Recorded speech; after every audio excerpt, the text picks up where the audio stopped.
By the time he was 25, John D Rockefeller ran one of the biggest oil refineries in America. At 31, he was the top oil refiner worldwide. By 38, he controlled 90% of the oil refined in the U.S. When he retired at 58, he was the wealthiest person in the U.S., and by his death, he became the richest globally. People have different opinions on how Rockefeller reached the top of the oil industry and built his fortune. Some see him as a tough and greedy businessman who unfairly beat his competitors and created a harmful monopoly. Others view him as a brilliant entrepreneur who never faced a loss, thrived even in tough times, and was a role model for achieving success on one's own terms.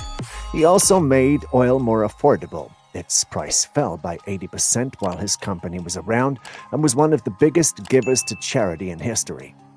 Rockefeller's life is a mix of good and bad traits, and he's a complex figure not easily labeled as just good or bad.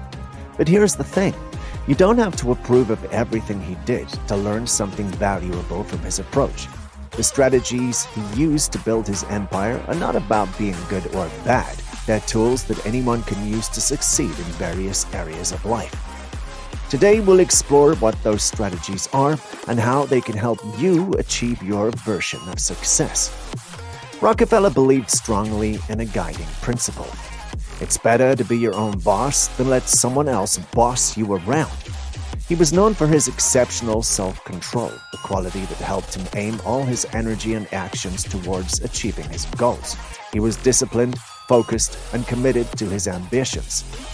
Here's how Rockefeller applied this principle to his own life. Rockefeller once said that many people don't achieve great things because they can't focus their minds on their goals without getting distracted.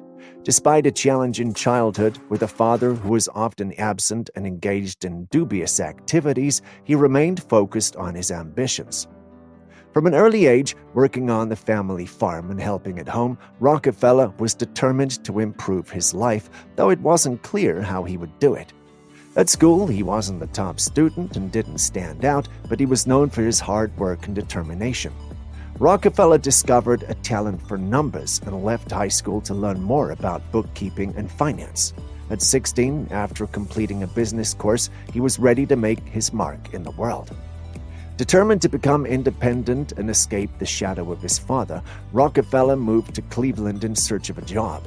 He approached his job search with the same dedication he applied to his studies, methodically visiting businesses, always asking for the person in charge and presenting himself as a capable young man ready to work.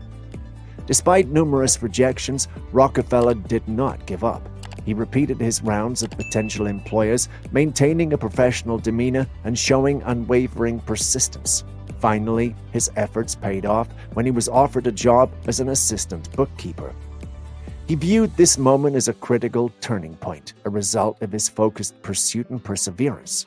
He celebrated this achievement more than his own birthday, seeing it as a start of his journey from a humble bookkeeper to a leading figure in the business world. Rockefeller's financial advisor, Frederick T. Gates, observed that Rockefeller had a unique way of engaging with people. He could talk freely and draw others out, yet he rarely shared his own deep thoughts. From a young age, his mother instilled in him the value of self-control, teaching him that mastering oneself is a key to influencing others. Unlike the typical image of a loud, assertive tycoon, Rockefeller cultivated a presence based on quiet confidence and an enigmatic aura. He learned to manage his temper early in life, maintaining a level of calmness that became one of his most defining traits. According to his biographer, Ron Chernow, Rockefeller maintained his composure exceptionally well, especially in stressful situations, becoming calmer as those around him grew more agitated. This self-control extended to his professional interactions. He was always polite and composed, even when dealing with employee grievances or intense business discussions. Employees and colleagues often described him as fair, approachable, and unflustered, which garnered respect and loyalty from those around him. Rockefeller's approach to communication was strategic. He believed in listening more than speaking, a practice that served him well in negotiations and leadership. His calmness in board meetings, even during heated debates, underscored his command and influence, often leaving others feeling that they were contending with an unfathomable presence rather than just a man. His negotiating style was similarly disarming. Rockefeller's ability to remain silent and composed often unsettled his counterparts, giving him an advantage. He was known for his poker face, never letting on his reactions to news or information, which kept his thoughts and intentions obscured from others. Rockefeller maintained a strict policy regarding his privacy, particularly with the press, believing that less exposure maintained public interest and protected trade secrets. Even in the face of harsh criticism, he chose not to engage directly, adhering to a philosophy of staying focused on his own path and decisions rather than seeking external validation. Rockefeller, despite his immense success, worked diligently to maintain his humility. He was acutely aware of how wealth and power could inflate one's ego, and he actively practiced humility to keep himself grounded. Even as a young man, as his wealth began to grow, he reminded himself not to be consumed by pride. He would reflect on his success and its transient nature, especially given the unpredictable oil industry. He frequently reminded himself to stay grounded, recognizing the potential for his circumstances to change and the importance of maintaining a level-headed approach to his wealth and achievements. Rockefeller's faith played a significant role in his humility. As an active member of his church, he engaged in various humble tasks, from janitorial duties to teaching Sunday school, embodying a servant leadership approach that he carried throughout his life. He continued association with modest church community despite his wealth, highlighting his desire to stay connected to everyday people and avoid the trappings of elite social circles. His curiosity and interest in others were evident in all areas of his life, from casual encounters to his business operations. Known as the sponge in the oil field, he absorbed information from everyone, regardless of their possession. This approach extended to his management style at Standard Oil, where he sought input from all levels of the company, fostering a culture of inclusivity and collaboration. Rockefeller's humility also shone through in his philanthropic efforts. He preferred anonymity in his donations, often avoiding public acknowledgement or having buildings named after him. This low-profile approach to charity emphasized his belief in the importance of the work over the recognition of the donor. He believed that merely striving for riches wasn't a worthy goal. He felt that true success came from having ambitions that extended beyond just accumulating wealth.